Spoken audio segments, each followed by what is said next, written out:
Hallihallo und herzlich willkommen zu einer neuen Folge aus dem Van. Heute ist eine absolute Premiere, Folge 83, und ich nehme mich das erste Mal auf mit Video zu dieser Podcast-Folge. Und ja, für mich ist das etwas, was ich gerade mal ausprobieren möchte. Und ich weiß noch nicht, ob ich es beibehalte, aber jeder, der diese Podcast-Folge entweder über YouTube schaut oder über Spotify, hat die Möglichkeit, dieses Video dazu zu sehen. Und alle anderen, wenn ihr weiterhin nur zuhören wollt, ist das überhaupt kein Problem. Ich möchte das nur für mich mal ausprobieren, wie das ist, auch mich so vor der Kamera zu zeigen. In meinem Van, heute ist es dunkel, deswegen ist das Licht ein bisschen spannend. Aber nichtsdestotrotz hatte ich einfach mal Lust, das zu probieren. Genau, Podcast mit Video. Also jetzt kann man mich nicht nur hören, sondern auch noch dazu sehen. Ich danke euch erstmal ganz dolle, dass so viele meine letzte Folge gehört haben. Ich war ein bisschen überrascht, nachdem ich eine so lange Pause hatte, mal wieder, dass doch wieder so viele eingeschaltet haben. Und somit merke ich auch, dass der Herbst wieder dafür da ist, Podcasts zu hören. Man merkt es ja tatsächlich immer an den Zuhörerzahlen, dass im Sommer natürlich alle Menschen etwas Besseres zu tun haben, als Podcasts zu hören oder YouTube zu schauen. Und das ist auch gut so und das ist auch richtig und wichtig so.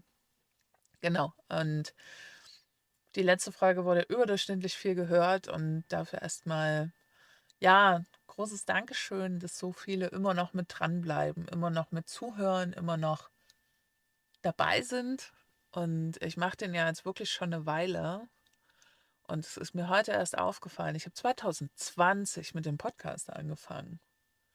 Da habe ich nämlich die liebe Gisela als erstes interviewt. Und das ist total verrückt, weil, ich muss es einmal kurz erzählen, sie ist ja meine erste Folge gewesen. Ich war mega aufgeregt, als ich das aufgenommen habe mit ihr. Da weiß ich noch dann, sie hatte mich in Tarifa angesprochen und ich habe sie dann gefragt, ob sie das mitmachen würde. Und es gab bis dato ja nur genau einen Bericht über sie. Und über den SWR war das, glaube ich, eine Dokumentation. Und dann gab es meinen Podcast dazu. Und es war total irre, total aufregend, weil ich Gisela auch schon ganz, ganz lange kannte. So als älteste Vanliferin Deutschlands sozusagen. Und sie hat ja wirklich eine Wahnsinnsgeschichte zu erzählen, eine Wahnsinnslebensgeschichte. Und ja, sehr spannend, mit ihr die erste Folge aufzunehmen. Wenn ich die heute höre, denke ich mir so, wow, ich bin so aufgeregt. Das ist ja wirklich verrückt, wie aufgeregt ich da war und wie oft ich gelacht habe und irgendwelche ja, Füllwörter benutzt habe und ganz oft gesagt habe. Und je nach Übung ist das heute immer noch da. Aber genau, ich habe ewig nichts von ihr gehört und das war sehr, sehr schade, weil ich es gerne einfach, ja, gewusst hätte, wie es ihr geht, und wäre gern mit ihr in Kontakt geblieben. Und was soll ich sagen? Es gibt News zu Gisela und ich freue mich total darüber, das hier teilen zu können, auch im Podcast. Ich habe dazu schon ein Video hochgeladen auf YouTube. Da könnt ihr auch gerne nochmal gucken. Das ist ein kurzes, knappes, weil es ist etwas rausgekommen vor kurzem. Ich werde ja, also diese Fragen auch immer per E-Mail, per Kommentar, was auch immer. Es gibt jede Form von Kanälen, die mich da erreichen, oder über egal welche Kanäle. Es erreicht mich die Frage, wie geht's Gisela? Weißt du irgendwas von Gisela? Und jetzt wissen wir was, weil eine Zeitung etwas veröffentlicht hat über sie, was definitiv zeigt, dass sie lebt, dass es ihr gut geht, dass sie weiterhin rumreist und weiterhin unterwegs ist. Und das ist so mega schön.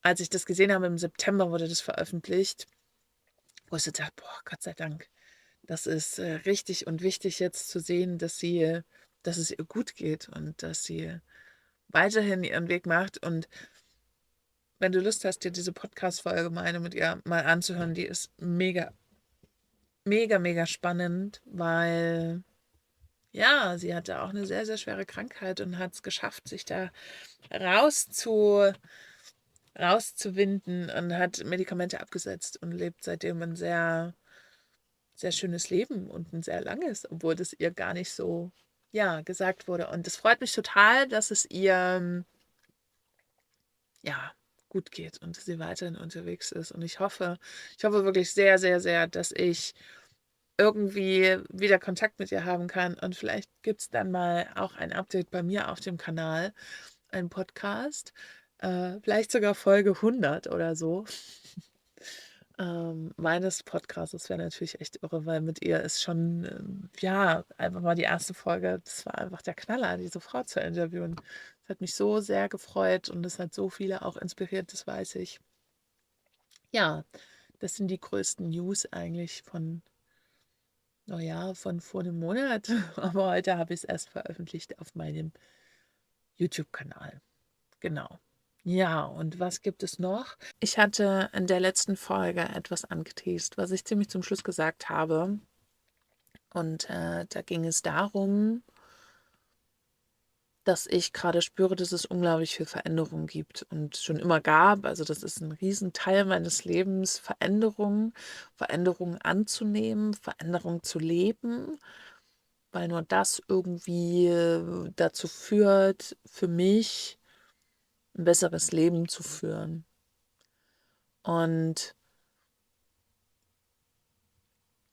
das, was es da einfach gibt, was ich erzählen wollte, ist, was ich mir für nächstes Jahr wünsche, was ich gerne machen möchte, weil nach wie vor ist es, also jetzt in einer Woche passiert ja nicht viel, ne? Aber es ist schon zu überlegen, wie es einfach in Zukunft weitergehen kann und was ich da tun möchte und was es braucht für mich, um ja vielleicht wieder einen Schritt weiterzukommen. Und ich habe da schon sehr, sehr lange eine Idee im Kopf. Ich trage die wirklich schon lange mit mir rum und ich habe sie immer so ein bisschen abgetan als unrealistisch für mich, weil wenn wir über Weiterbildung reden, ist es ja fast immer so, dass man die selber bezahlen muss. Also viele Bereiche zumindest das, was ich mir auch immer raussuche, wird nicht bezahlt. Beziehungsweise wer soll mir das auch bezahlen? Ich bin ja gar nicht mehr im System drinne. Und genau, deswegen hatte ich das immer so ein bisschen weggeschoben, weil Ausbildung, egal in welche Richtung, kosten ja nicht nur 20 €, sondern einfach auch ein bisschen mehr. Und deswegen hat was ganz, ganz lange in mir geschlummert und war ganz still und leise, weil es immer so dieses: „Boah, das ist super unrealistisch, dass ich das schaffe." Ähm, und jetzt aber, ich bin ja nach wie vor in Deutschland, gibt es hier einfach einen Mensch, der das schon auch so ein bisschen vorangetrieben hat, darüber doch wieder mehr nachzudenken und dem Ganzen Raum zu geben. Und ich will jetzt gar nicht so ein großes Geheimnis daraus machen. Es geht einfach darum, dass ich mich total gerne in die Richtung Traumata weiterbilden möchte, weil ich meinen Weg damit auch schon gegangen bin und ich unglaublich gerne Menschen unterstütze. Und gerade auch zum Beispiel bei den ganzen Business-Coachings, die ich gemacht habe, ist es mir immer wieder aufgefallen, dass die größten Hürden, die wir uns selber stellen, eben auch traumata-bedingt sind.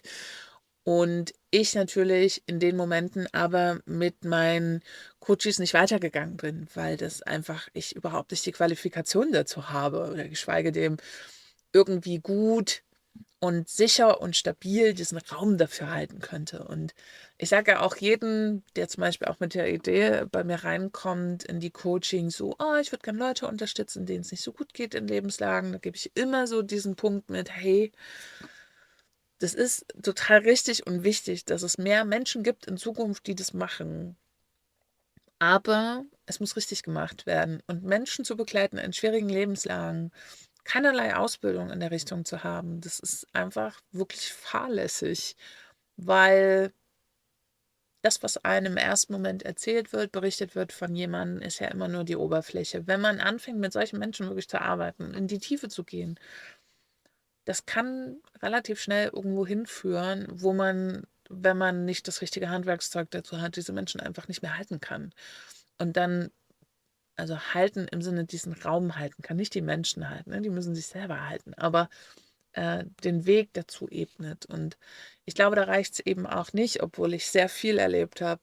Es reicht nicht einfach ein paar Erlebnisse zu haben Und wobei, also bei mir waren es schon ein paar mehr, aber ich weiß ja auch nicht, ob meine Strategie dahinter auch immer die beste ist. Und genau, weil ich da so einen heiden Respekt davor hatte, eben auch, weil ich weiß, was das bedeutet, in solchen Momenten zu sein, war halt schon immer dieser Gedanke in mir, ich würde das unglaublich gerne mal lernen, aber das war immer alles sehr weit weg.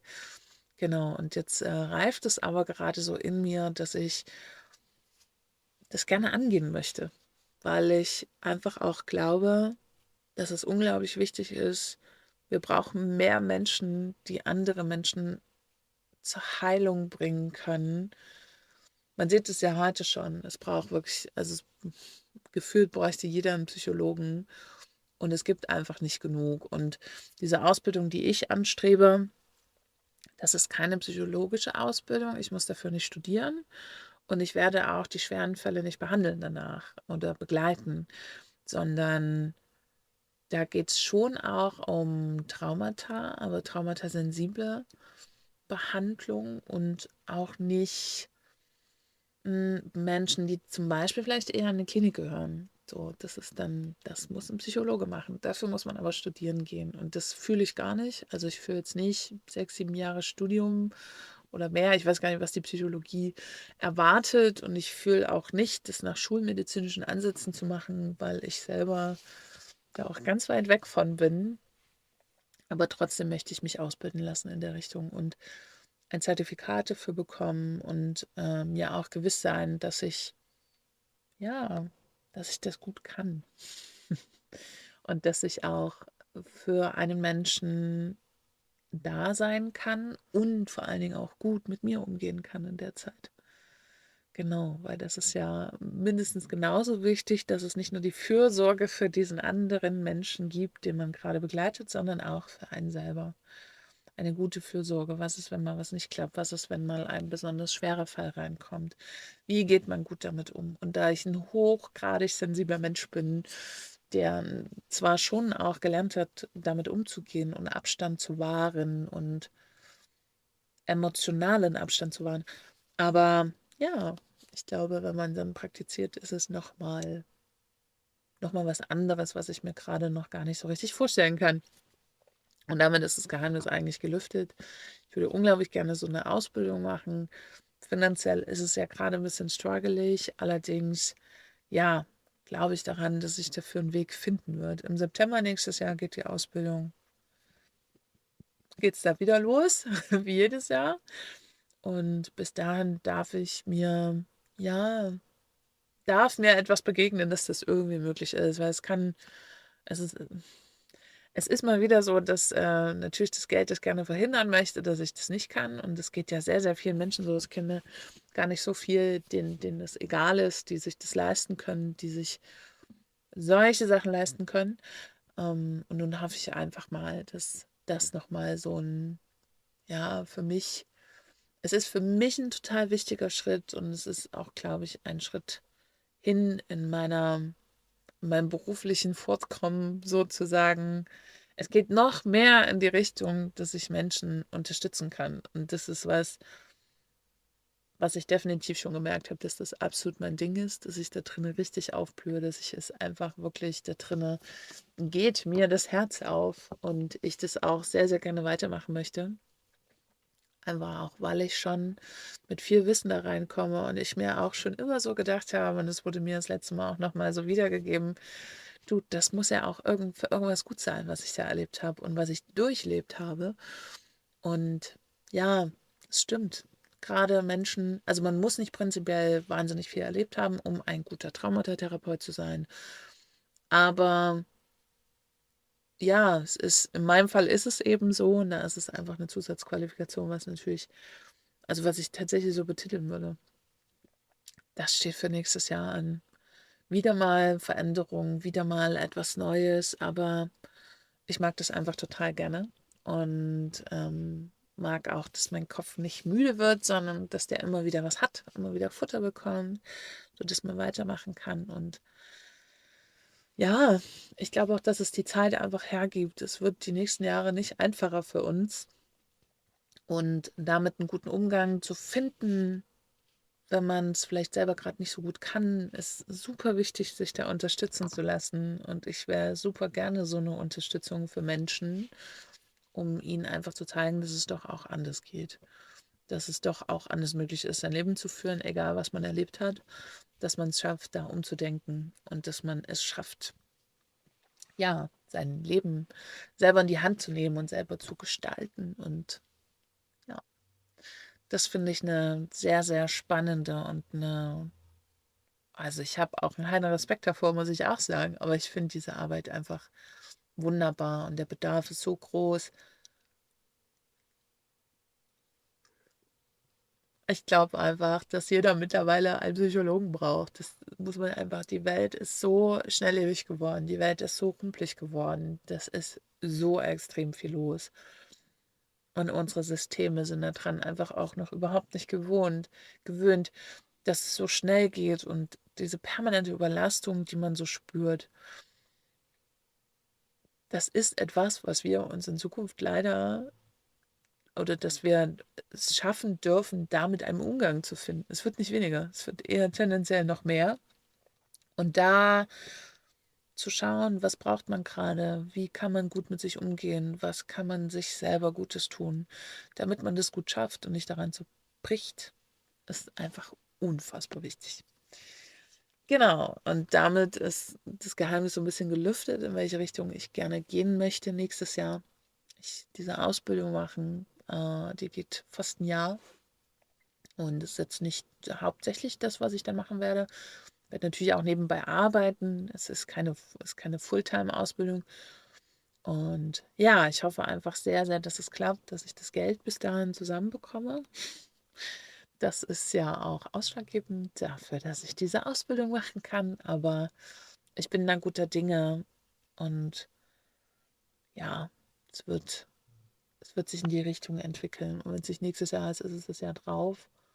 Ich sehe das einfach total. Ich sehe das schon länger und jetzt wurde ich nochmal in die Richtung ja, bewegt, gedrängt. Ja, gedrängt nicht, das klingt komisch, aber einfach in diese Richtung bewegt, da wirklich nochmal drüber nachzudenken, dass das einfach richtig gut für mich wäre.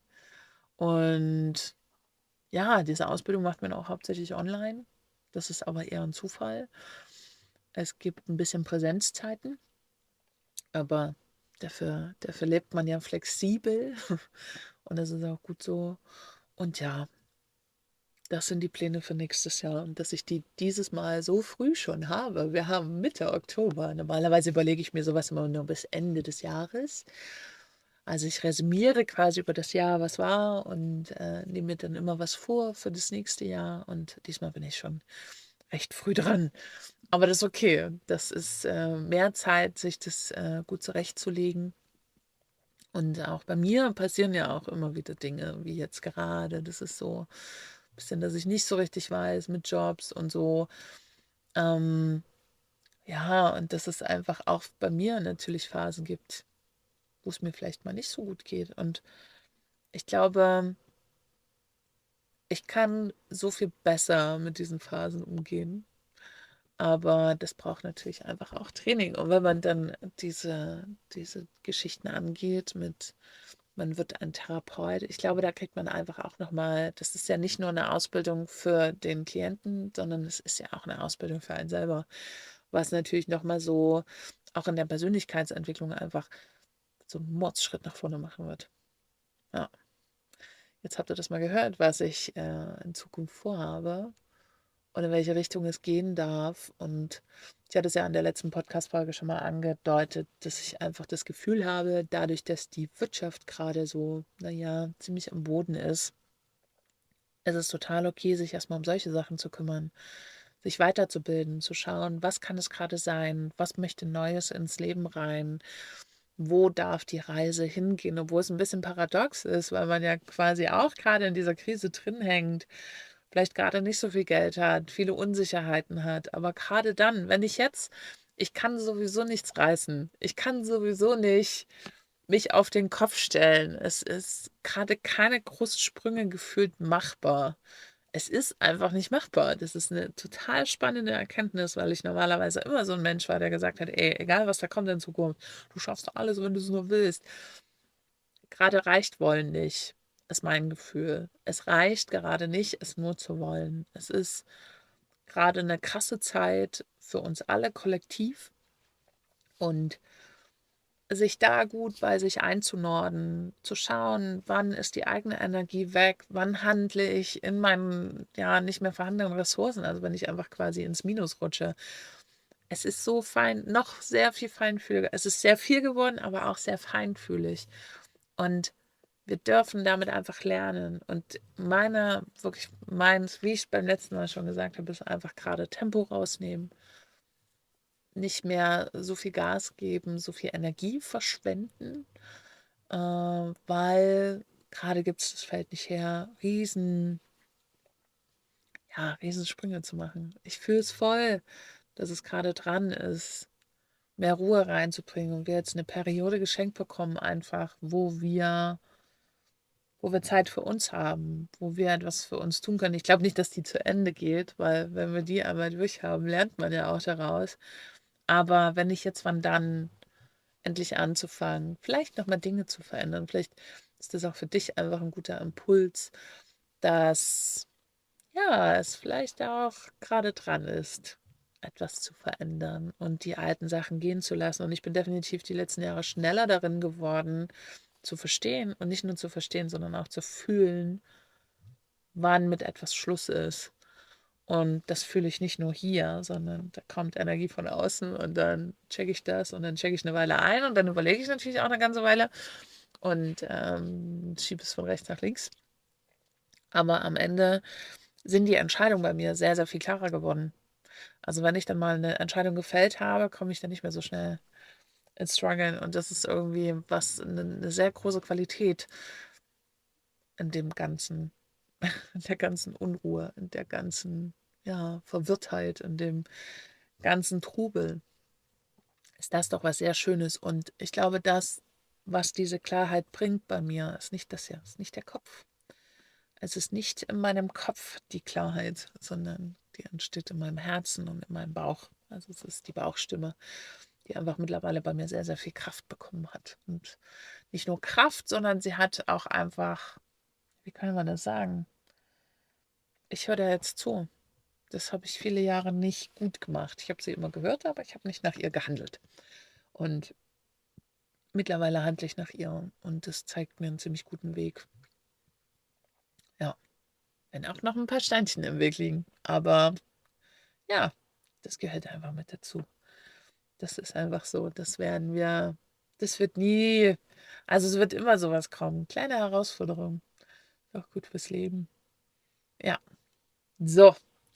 Jetzt habe ich eine Folge darüber erzählt, was ich nächstes Jahr vorhabe. Und wenn vielleicht auch du, der hier gerade zuhört, sowas vielleicht schon machst oder so, vielleicht hast du Lust, mit mir da zusammen in Austausch zu gehen. Ich würde gerne mehr darüber erfahren oder vielleicht hast du das auch vor, dann schreib mir total gerne mal eine E-Mail.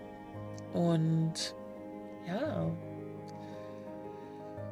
ich danke dir wie immer fürs Lauschen und das jetzt für alle, die auch das Video anhaben. Wenn euch das hier gefallen hat, schreibt mir das total gerne mal. Ich weiß noch nicht so richtig, was ich davon halten soll, weil ich merke, dass ich nicht ganz so frei spreche wie sonst, weil ich mich ja selber in der Kamera sehe.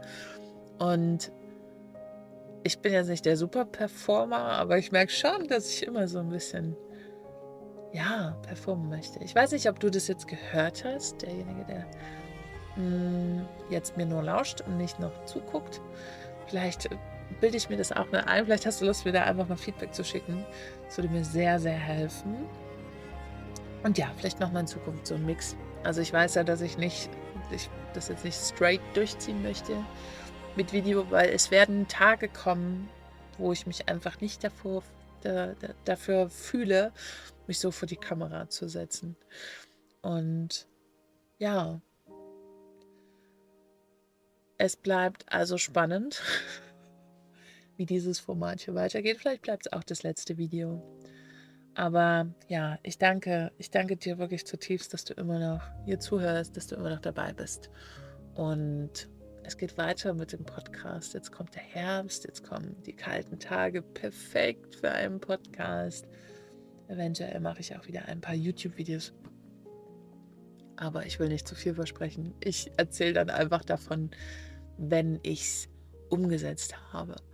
Und ja, jetzt sage ich gute Nacht und wenn dir diese Folge gefallen hat, teile es total gerne mit deinen Freunden, mit deiner Familie oder wo auch immer. Mich freut es total, wenn noch mehr Menschen von diesem Podcast erfahren und sich vielleicht dadurch auch so inspiriert fühlen durch die Interviews oder durch meine Erzählung. Ich danke dir und sage einfach bis zum nächsten Mal.